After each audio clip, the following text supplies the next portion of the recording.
Bienvenue dans ce journal de l'économie. La phase 2 du programme de résilience du système alimentaire concerne le Sénégal, un projet qui va durer 6 ans pour un montant de 131 milliards de francs CFA financé par la Banque mondiale et le FIDA. Ce projet va contribuer à la préparation et à la gestion des crises agricoles. Dr Mohamedou Lamine Dia, coordonnateur du FSRP. Nous avons ce qu'on a appelé les coopératives agricoles communautaires, qui sont effectivement au cœur de la politique du ministère de l'Agriculture, donc du gouvernement. Et on va devoir aussi mettre en place 1000 hectares de coopératives agricoles communautaires avec donc tous les investissements d'infrastructures relatifs donc au forage, en tout cas à tous les moyens donc de production pour faire fonctionner donc ces coopératives. Au-delà de ça aussi, nous avons des périmètre qu'on va rendre donc fonctionnel avec la SET sur une superficie de 4500 hectares à aménager dans le nord pour la riziculture, mais aussi pour à peu près à 1500 hectares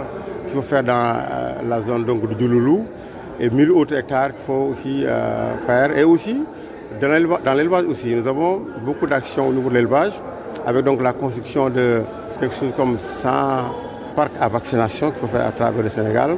2 PIV, donc c'est des postes donc vétérinaires d'inspection frontaliers qu'on va faire un à Kidira et un autre à Karang. Et aussi des parcs donc d'identification donc pastorale, d'engraissement donc des animaux qu'on mettra aussi en place et beaucoup d'autres choses. Je pense qu'il va impacter énormément le Sénégal au niveau de la production, mais aussi au niveau de l'emploi. Le mécanisme de financement à coût partagé sera également mis en œuvre. Une composante qu'on appelle le financement à coût partagé, qui est donc le marché grand. On va devoir donc, en tout cas au cours de l'exécution du projet, à donner un financement à hauteur de 33 milliards de francs CFA à peu près 3000 bénéficiaires qui donc vont recevoir ces financements-là à travers 3 fenêtres. La première fenêtre, c'est une fenêtre pour les petits projets, qui va donc être à peu près dans les 3 à 6 millions de francs CFA par bénéficiaire. La deuxième fenêtre de 5-6 millions à 28 millions de francs CFA pour les projets à bonne taille et pour les projets à grande taille de 28 à 285 millions.